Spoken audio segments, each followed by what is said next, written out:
Y entre los muchos mensajes que hemos recibido hoy, vamos a dar lectura a uno que hemos recibido de la Iglesia Adventista, que dice lo siguiente: aquel 31 de octubre de 1517, no solo Lutero clavó las 95 tesis, sino que también dio origen a un nuevo concepto de libertad religiosa, que comenzó a enriquecerse a partir de aquellos comienzos difíciles y por momentos contradictorios. Comenzó un movimiento por la libertad que plasmó su desarrollo en la América del Norte, refugió a los peregrinos en 1620 que buscaban una mayor libertad religiosa y de expresión. Gracias a Dios por la Reforma Protestante que llegó para quedarse, es el texto de la Iglesia Adventista y que lleva la firma del pastor Ricardo Gómez. Me pareció apropiado porque uno, cuando habla del Día de la Reforma, muchas veces cree solamente en la Iglesia Evangélica del Río de la Plata, ¿no? Y hay otras expresiones religiosas, Omar, como esta, la Iglesia Adventista, que también valoran mucho aquella acción, aquel gesto, aquella actitud, aquella acción valiente de Lutero, porque debe haber sido para él una situación muy complicada en ese momento también, ganándose amigos y enemigos, como acabamos de escuchar recién en el informe. Gracias, Omar, por venir, un gusto. Un gusto para mí estar aquí en esta noche acompañándote, Claudio, y a la audiencia para compartir un poco la celebración de este día, ¿no?, que el mundo conmemora como un grito también de libertad, ¿no?, como decía bien el documental, y que transformó la sociedad de aquel momento y la siguió transformando a través de los tiempos, y si Dios quiere va a seguir transformándola a medida que va pasando el tiempo. Sí, es así, el movimiento, digamos, necesitó de mucha valentía para ser realizado, más con los antecedentes que había, porque el 31 de octubre, como dice bien el documental, se conmemora el Día de la Reforma Protestante porque fue en ese momento que Lutero clavó las 95 tesis en la puerta del castillo de Wittenberg. Pero en realidad ya hubo anteriormente pre-reformadores. Por ejemplo, en Inglaterra estuvo Wycliffe, que fue un hombre que tradujo la Biblia al inglés. Estuvo John Hus, el ganso que se llamaba, en Bohemia. Pedro Baldo, que es vendría a ser el creador de la iglesia valdense, que tenemos mucho aquí en Entre Ríos, en el norte, en la zona de La Paz, San Gustavo. Y todas esas personas sufrieron mucha persecución e incluso murieron en la hoguera. Por ejemplo, Hus murió en la hoguera. Wycliffe se le fue desenterrado su cuerpo y sus huesos fueron quemados por herejes. Es decir, no era fácil. En aquellas épocas las cosas no se resolvían de unas maneras muy diplomáticas, digamos. Entonces eso traía aparejado que había que tener mucha valentía para defender las ideas las creencias que uno tenía. Ahí menciona la dieta de Worms, por ejemplo, donde fue llevado Lutero a comparecer ante el emperador Carlos V, y él, cuando se le pidió, dijo, no, dice, si me pueden demostrar mediante la razón y la escritura de lo que yo estoy diciendo es errado, yo me retracto, pero si no, no puedo, porque mi conciencia no me lo permite. Lutero era un monje católico. Lutero era un monje católico agustino, que llegó a estar en un convento. Dice la historia, a veces la historia y leyenda también a veces, ¿no?, que él había empezado a estudiar leyes, abogacía. Y en una tormenta, en una noche muy fuerte, un rayo cayó al lado de él, se cae del caballo y dice que implora a Santa Ana, la madre de la Virgen María, y le promete que si él sale vivo de ese acontecimiento se iba a ser monje. Y muy a pesar de los padres, que eran pobres y lo hicieron estudiar, él entró en un monasterio. Y allí comenzó su vida monástica, ¿no? La vida monástica que consistía en reglas muy estrictas, en ayunos, en toda una vida, digamos, ascética, digamos, que no, sin ninguna comodidad. Sin embargo, él no encontraba al Dios de amor que nosotros conocemos hoy. Para él Dios era un Dios de ira, un Dios castigador, un Dios del juicio final, de consumir al mundo con fuego, con todo eso, con el miedo, ¿no? Y él entonces, incluso se dice que cuando cruzaba delante de la imagen de un crucifijo cruzaba rápidamente sin mirar, porque tal era el miedo que él tenía. Y sus superiores, al ver esa situación, lo hicieron estudiar la Sagrada Escritura. Entonces él se recibió de doctor en la Sagrada Escritura, y dando clases y enseñando, vio en el pasaje de Romanos, en el capítulo 1, versículo 17, donde dice: el justo vivirá por la fe, vio la justicia de Dios cómo se manifiesta a la humanidad. Y allí dice que cuando él vio ese texto bíblico con otros ojos distintos, es como que el cielo se le abrió y él pudo empezar a conocer ese Dios de amor que está en Cristo, ¿no? Que da su vida por cada uno de nosotros. ¿Y qué proceso interno habrá vivido Lutero para que finalmente clavara estas 95 tesis y se celebrara a partir de ese momento el Día de la Reforma? ¿Qué habrá pasado en Lutero? Y sí, él estaba indignado. Estaba indignado porque al ser monje era sacerdote también, y él notaba que cada vez la gente se iba a confesar cada vez menos. ¿Qué pasaba? Resulta que había una campaña, llamémosle entre comillas una campaña, para recaudar fondos. Era para construir la capilla de San Pedro, ¿no? La iglesia de San Pedro, y también para otras cuestiones políticas, entre comillas, que allí en esa época se vendían los cargos de la iglesia. Y entonces para recaudar fondos habían enviado emisarios, ¿no? A recorrer cada uno de los pueblos, sacaban su proclama, iban a la plaza principal, y allí proclamaban que por cada moneda que caía dentro de la alcancía, un alma salía del purgatorio. Y las personas, creyendo eso, ¿no es cierto? Porque no olvidemos que el 90% de la gente no sabía leer. Claro. No había Biblias que circularan. Es más, estaba prohibido leer la Biblia. Creyendo eso, lograron una colaboración extraordinaria. Exacto, porque encima, como te decía antes de empezar el programa, en Europa había acontecido la peste negra, la peste bubónica, sí. Una mortandad impresionante, y la gente, con miedo, caía bajo ese supuesto engaño, ¿no? Entonces él se indignó, y como él era un hombre, digamos, educado, era un doctor en la Sagrada Escritura, que daba clase en una universidad, esa Universidad de Wittenberg, elaboró esas 95 tesis donde puso cada punto para que sea rebatido en un debate que se produjera académico dentro de la misma universidad y todo. Pero claro, cuando eso empezó a circular, porque justo dio la casualidad también de que apareció la imprenta en esa época, y eso empezó a correr como un reguero de pólvora por toda Europa, y tomó tal dimensión que, bueno, ya no hubo forma de pararlo, ¿viste? Así que, bueno, esa fue más o menos el comienzo de la historia. Y, por supuesto, Lutero, como todo ser humano, tiene también sus grises, sus claroscuros. Claro. Como yo te decía, en aquella época las cosas se dirimían así, de esa forma, ¿viste? Y a veces se malinterpretaban las cosas. Por ejemplo, la guerra de los campesinos, que se llamó. En esa época había señores, acordate una película de Hollywood, ¿no? Vivían en castillo, los siervos vivían debajo en el valle cultivando, pagaban tributo a ese señor y eran explotados directamente. Y cuando ellos vieron esto de la libertad religiosa, la libertad de pensar, interpretaron eso como una libertad también para que ellos tener más derechos. Y así fue que comenzó una revolución de los campesinos, que tomó tal dimensión que en su momento Lutero tuvo que tomar parte, y lamentablemente tomó parte por los señores feudales que estaban en ese momento, y se produjo una matanza de miles de campesinos, ¿no?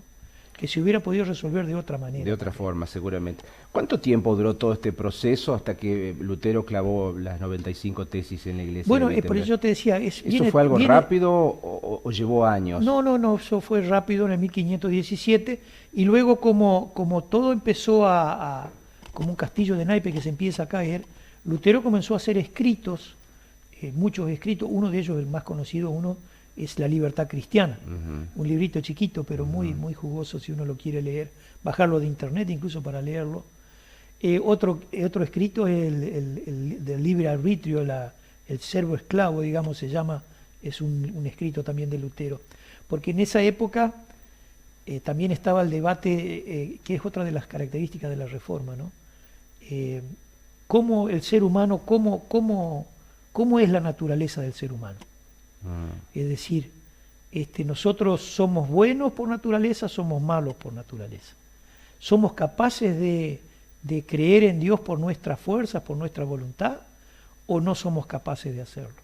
Y ahí comenzó él un debate con un hombre muy, muy inteligente, un humanista de esa época que se llamaba Erasmo de Rotterdam, y ahí empezaron a hacer un debate y él escribió ese libro también de Servo Arbitrio, se llama en latín, ¿no? Donde él expone la teología que luego se hizo también protestante, porque el calvinismo y todas las denominaciones cristianas también protestantes adoptaron esa forma de pensar hasta la llegada de las nuevas iglesias evangélicas, de que el hombre por sí mismo no puede ser salvo, que necesita primero que Dios, mediante el Espíritu Santo, lo haga nacer de nuevo para luego tener esa fe que salva y que justifica ante Dios.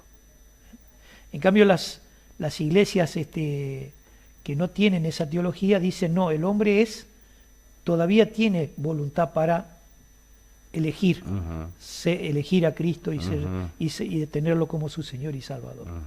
Y ahora la mayoría de las iglesias evangélicas tienen ese pensamiento. Claro. Bueno, Dios nos ha otorgado el libre albedrío también. Sí, el libre albedrío para que nosotros sepamos qué campera ponernos, o qué saco ponernos, o si qué zapatos ponernos a la mañana. O si decidimos hacer el bien o decidimos hacer el mal. También. Pero digamos, el problema es que siempre nosotros tenemos dentro nuestro una naturaleza que tiende hacia el pecado. Es como cuando, me gusta siempre ese ejemplo, cuando vos manejás un auto y está desalineada la rueda, entonces busca siempre para un lado, vos tenés que ir dándole golpecitos, y así somos nosotros los seres humanos. Siempre estamos queriéndonos irnos al pasto, ¿viste? Como se dice. Siempre buscamos irnos al pasto, despistándonos. Y bueno, es la única forma de alinear y balancear nuestra vida, es cuando Cristo entra en nuestra vida, y ahí sí podemos ir derecho. A veces también nos salimos fuera del camino, pero el Espíritu Santo que mora dentro nuestro hace que nos habla nuestra conciencia y hace que pidamos perdón si tenemos que pedirlo, tenemos que amar incluso a nuestros enemigos, todo lo que Cristo nos pide y que nosotros humanamente no lo podemos hacer. Solo por el poder de Dios y de su Espíritu Santo somos capaces de hacerlo. Todo esto Lutero lo sabía. Lutero lo sabía. Y fue el responsable de alguna manera que luego de aquella reforma protestante hoy las iglesias tengan la forma de pensar que tienen, ¿no? Sí, y eso fue constantemente evolucionando, por eso hay que aclarar bien el tema, son todos hijos de la reforma.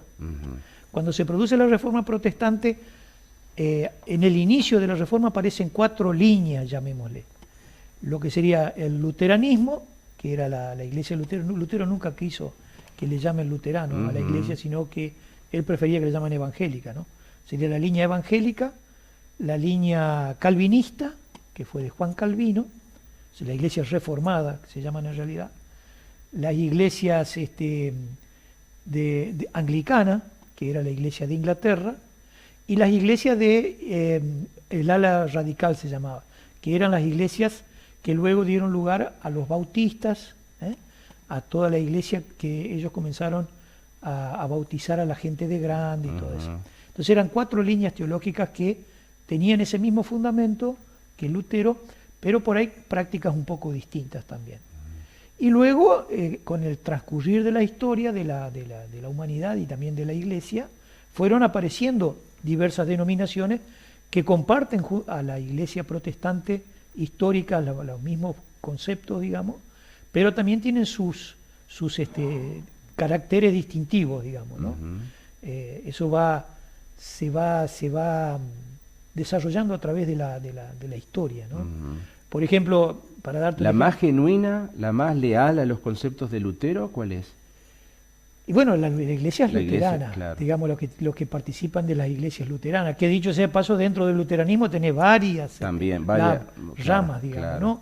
Pero el catolicismo, la iglesia luterana tradicional, digamos, y la iglesia anglicana son las más cercanas y parecidas a la iglesia católica apostólica romana, porque hicieron una reforma, pero no se fueron tanto de lo que era la parte, digamos, de la forma de celebrar, todo lo que la parte de liturgia y todo eso que venía del catolicismo romano, ¿no? En cambio las otras iglesias sí, y vos te das cuenta incluso cuando vos entras a un templo.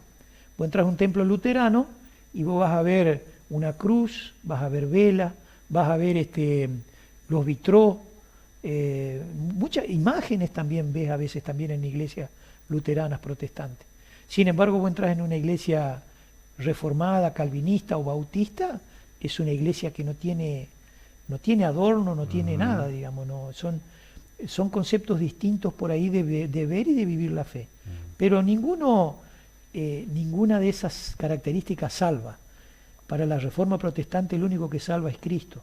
Y en ese concepto de que si somos buenos, somos malos, libre albedrío o no, o qué sé yo, eso son cosas por ahí secundarias. Sí. Para la protestante es solo Cristo es el que salva. Incluso en la Biblia lo dice, por eso traje la Biblia en el capítulo 3, en el versículo 11, en la primera carta de Corintios, el apóstol Pablo, ¿no?, le escribe a la iglesia de Corintio y le dice eso, ¿no?, que hay un solo fundamento y ese fundamento es Cristo. ¿Por qué? Porque uno puede tener muchas prácticas y muchas, incluso formas de gobernar la iglesia, ¿no? Pero dice, porque primera de Corintios capítulo 3 versículo 11, porque nadie puede poner otro fundamento que el que está puesto, el cual es Jesucristo. Es decir, para el protestante, para el hijo de la Reforma, solo Cristo es el que salva y no es la doctrina, un conjunto de dogmas o alguna persona que nos fuera de Jesucristo. Él solamente es el que salva. Por eso hay gente que salva en todas las denominaciones. No importa de la denominación que sea, pero si realmente está unido a Cristo, como dice la Escritura, es salvo por causa de estar unido a Él, ¿no? Que siempre debió entenderse de esa manera, Omar, ¿no? Siempre lo demás es una distorsión. Exacto. Porque el centro es Cristo para todas las iglesias. Si yo tengo que pagar para tener la salvación como fue en aquel momento, claro, o tengo que hacer cualquier otra cosa para tener la salvación, estoy desmereciendo la obra que Cristo hizo por mí. Claro. Sea la obra que sea, incluso haciéndolo de corazón, qué sé yo, ayudando a alguien o lo que sea, es un buen gesto, un buen acto. Pero si yo lo hago con el propósito de tener méritos o que allá en el cielo se me haga el libro del debe y el haber y cuando llegue el juicio final diga, no, eso no funciona así. Nosotros somos salvos por Cristo solamente, porque por nosotros somos incapaces de ser salvos. Cristo es el único que salva. Y bueno, eso es lo que cree la teología protestante. Por eso tiene las 5 solas de la Reforma que se llama, ¿no?, que pintamos allá esa vez en la conmemoración de los 500 años en el Parque de la Reforma. El solo Cristo, el solo fe, solo gracia, solo Escritura, y luego se agregó la quinta, que es del calvinismo, solo a Dios la gloria. Esas son las 5 solas de la Reforma protestante. ¿Qué pasó con Lutero después de la Reforma? ¿Fue expulsado de la Iglesia Católica? Sí, fue obligado a retractarse, como él no quiso retractarse. No se retractó, no se retractó y fue expulsado. Así que él quedó al margen, no lo pudieron atrapar ni matar ni quemar vivo, porque estaba protegido por los príncipes de Alemania en ese momento. También hay que hacer el marco histórico, ¿no? En ese momento había un surgimiento de los estados, se llamaba, porque había imperios que estaban conformados así por pequeñas provincias, entre comillas, pero comenzaban a surgir los estados. Entonces la religión estaba muy enganchada con el Estado. Es más, si el príncipe de una nación se hacía protestante, todos los súbditos de ese pueblo, de esa nación, tenían que hacerse protestantes. Y si se hacía católico romano, tenía que hacerse católico romano. ¿No es cierto? Que eso fue lo que dijo el pastor adventista, fue una de las causas por la que la gente allí en Inglaterra emigró desde Inglaterra a Norteamérica y se instalaron allí para tener justamente la libertad de conciencia, de que cada uno pueda optar qué es lo que quiere ser en su vida. ¿Quiere ser ateo? ¿Quiere ser agnóstico? ¿Quiere ser protestante, católico, musulmán, el budista, lo que quiera ser el ser humano? El ser humano es libre de elegir. Nosotros decimos que Cristo es la salvación, ¿no? Y compartimos y respetamos a todas las otras denominaciones. La Iglesia Evangélica del Río de la Plata se caracteriza justamente por eso, ¿no? Por su impronta ecumenista. Ellos son muy ecuménicos porque nosotros somos muy ecuménicos porque tenemos eso, no nos creemos los dueños de la verdad, y yo creo que eso es fundamental. Es decir, respetar al otro, compartir, y la única forma de respetar al otro es conociéndolo. Conocer al otro es la forma de compartir y de respetar. Y aceptando el pensamiento del otro, porque eso nos enriquece a todos en definitiva, ¿no? Tal cual. Que no nos transforme en un enemigo aquel que piensa distinto, la verdad. Es cierto. Ahí la vez pasada estuve escuchando así lo cuento como una anécdota, una charla de una mujer. Yo digo, te abre la cabeza la mujer esta. No me acuerdo ahora cómo se llama, pero ella decía, viste que estamos transitando la posmodernidad, históricamente, y ya estamos más allá. Y en la posmodernidad existe lo que se llama la posverdad. La posverdad, bueno, ustedes lo saben bien como comunicadores sociales, es hacer ver a las cosas que no son. Como diría la Biblia, llamar a lo bueno malo y a lo malo bueno. Y eso tenemos que tratar de siempre de tener ese respeto para charlar con el otro y encontrar puntos de contacto. En el disenso, encontrar el consenso para hacer las cosas. Omar, agradeciendo infinitamente tu presencia, vamos a recordar lo que va a suceder mañana en el cementerio. Mañana ya es 1 de noviembre. Mañana es primero, por eso causó tanto revuelo la pegatina de Lutero allí porque justamente la gente comenzó a juntarse allí para el Día de los Difuntos, a la tardecita noche lo clavó, y al otro día la gente empezó a mirar esto y dice, ¿qué es esto? Bueno, y justamente mañana se celebra la recordación de los difuntos. Allí en el cementerio evangélico a las 17 horas estará el pastor Delcio, los coros y todas las personas también y de las otras denominaciones para conmemorar, ¿no es cierto?, nuestros... Recordar a los seres queridos que han partido, ¿no? Porque siempre se nombra a aquellos que nos han abandonado en este plano terrenal. Exactamente, tal cual. Y es una forma de honrar también a nuestros mayores, ¿no? Que eso también tenemos que siempre, en esta sociedad tan individualista, poner énfasis en eso, ¿no? De recordar siempre que de dónde venimos para saber a dónde vamos. Es la única forma de llevar adelante las cosas. Pero bueno, esa es la invitación. Y luego ya el miércoles, allí en Isletas, a las 4 de la tarde, en el cementerio de Isletas también se estará realizando la celebración de ese día. Lamentablemente estaba transitando acá para el canal y veía a los chicos vestidos con el tema de Halloween. Claro. Y claro, es una celebración que se mezclan las cosas. Es como el Papá Noel en Navidad, ¿no? Claro. A veces el mundo se mete dentro de todo y bueno, tergiversa los hechos fundamentales que por ahí... El comercio, Omar. Es el comercio. El comercio. Sí. Lamentablemente el dinero, no el dinero, sino el amor al dinero, como dice la Biblia, hace que muchas veces sucedan estas cosas. Pasó allá con Lutero cuando caía la moneda en la caja y pasa hoy también en nuestros días cuando muchas veces las mismas religiones o denominaciones inventan, prometen, claro. A veces parece una disputa en un marketing religioso, a ver qué cuál, y el ser humano tan afecto a dejarse engañar. Eso es lo más triste, la gente se deja confundir. Exactamente. Y Cristo lo dijo, que no tengamos miedo, en el mundo vamos a tener aflicción, pero no teman porque yo he vencido al mundo.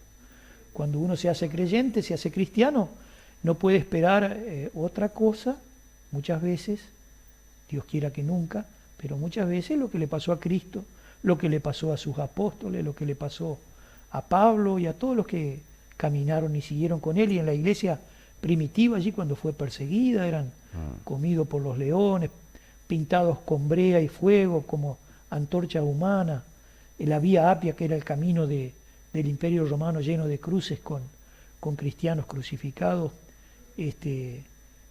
fueron testigos y testimonios de que murieron por una causa justa y digna, igual que los reformadores. Y hoy, gracias a Dios, para ya no quitarte más tiempo, ¿no? Todas esas heridas del pasado ya han sido, digamos, no digo dejadas de lado, pero hay una gran hermandad entre todas las denominaciones. Nosotros con el catolicismo romano, por ejemplo, tenemos un reconocimiento mutuo de bautismo. El reconocimiento mutuo de bautismo es un documento que se elaboró luego de largos años de estudio entre la jerarquía romana y también las iglesias que pertenecen a la ideología luterana y reformada, en el reconocimiento mutuo del bautismo. Es decir, la criatura que es bautizada tanto en una iglesia o en la otra, es reconocido su bautismo y no necesita ser bautizado de nuevo. Y después con el tema de la justificación por la fe, que es la piedra fundamental del protestantismo, también se elaboró un documento donde se pusieron un poco más de acuerdo sobre ese tema, ¿no? Porque eso es bíblico y hay que aceptarlo como es, y hay que encontrar, como te decía yo, en el disenso, puntos el en consenso. común. Totalmente. Faltan mucho para transitar. La Eucaristía, la comunión, la Santa Cena, de poder compartirla juntos. Mucha gente lo hace, digamos. Nosotros siempre invitamos a que la gente comparta, porque Dios es el ser humano es el que pone la división. Exacto. Dios no hace acepción de personas, no pone divisiones, pero esa parte también todavía nos falta la comprensión mutua de lo que es la Eucaristía, la Santa Cena, ¿no? Y hay mucho camino para transitar, pero que quede ese mensaje, ¿no? Que Dios es un Dios de amor, que ama a la humanidad, que dio a su vida por cada uno de nosotros y que también pide que nosotros nos dejemos convertir, nacer de nuevo con Él y poder transformar nuestra vida y la vida de los que nos toca estar rodeados, ¿no? Porque esa era otra también del protestantismo. La vida religiosa no se circunscribe a la iglesia o al templo, todo eso. El cristiano es sacerdote en todos los lados de estar. Acá en el canal, en la escuela, en el trabajo, en los bomberos, en todos lados. Somos lo que se llamaba el sacerdocio universal. Exacto. De todos los creyentes.